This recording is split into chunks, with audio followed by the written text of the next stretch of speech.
All right, friend, we are at the top of page 3 now, so hopefully you've had an opportunity to take some good details. I'm going over the next 3 sections in this one, and then we'll finish off with the last page, okay? All right, so it says here, inmates miss classes 24% of the time because of frequent lockdowns, which are often the result of dangerous overcrowding. And they miss 19% of classes due to teacher absences. So what are the 2 reasons that students are missing classes that they're signed up for in these prisons? And, okay. So, because of this, the Corrections Department is dabbling with a new approach. What is that approach? It's listed right in there like it has a name, which they're going to refer to in the rest of the article. Probably going to see something about that on the Melcon question. All right, so they get a packet each week, which they're expected to study on their own. Why is that a problem? Give me some reasons why that's a problem.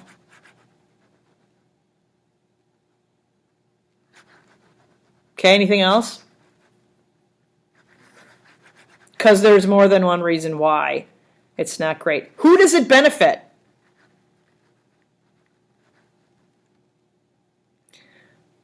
Okay, so overall, is this system successful or not, and why? Do share your thoughts.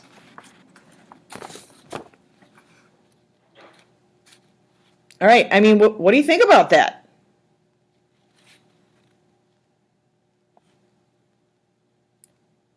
All right, are you sharing? Are more than 2 people sharing out, Ms. Saul? Otherwise, right? We don't need those 2 people to just do all the work. Well, hopefully we got people that are sharing their ideas because this is a smart group. All right. Wanting you to think about whether or not this program is successful, and I want you to be able to support your own thoughts with the text. And this paragraph here under question number 7 is good for that. So when we take the next pause, you should take a look at that section and ask yourself, what is the information in here that supports whether or not that program that we talked about is good or not? It says here that one of the enticements to get inmates into programs is to offer credit and reduction of sentences for every day that they are enrolled in the class. So what does that mean?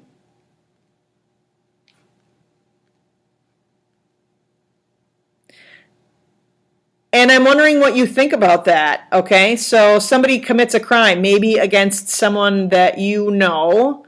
How do you feel about that? And also, and we kind of talked about this the other day when we did our shared inquiry, which is on the other side, if they don't get any kind of education, what's probably going to happen? Thoughts?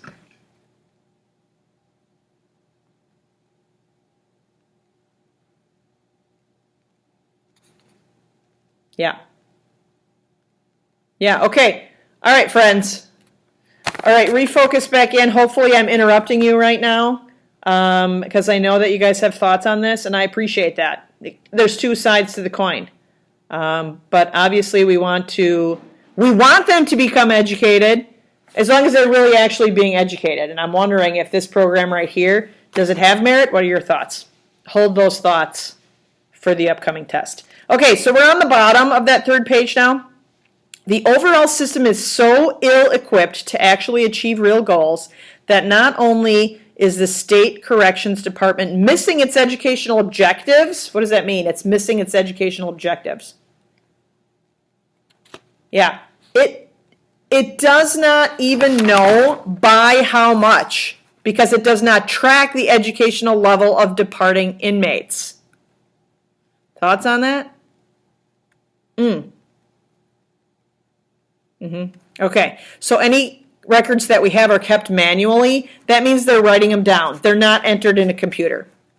The records about whether or not these educational programs are working, which ones are working, which ones aren't, why, who's being successful, how many people are graduating, all written out by hand, manually, okay, because they just don't have the money or the equipment to do better than that, all right? And then the last thing in this section, I want you to read that paragraph right before question number 9, but it says there's only room for 9% of inmates in academic classes. Only room for 9% of inmates to be in academic classes. And then they talk about this guy, Leo Brown, and like his thoughts on it. How has this benefited him personally, and what's going on with the rest of the inmates that he works with, or that he's in jail with, who are maybe going to school, or other people who wish that they were going to school. And I want you to just kind of think about that. How does what they're doing now help? And could it be expanded? Like, what are your thoughts on that? All right. So go ahead and take notes on those sections, and then we're going to come back for the last short section. Thanks, friends.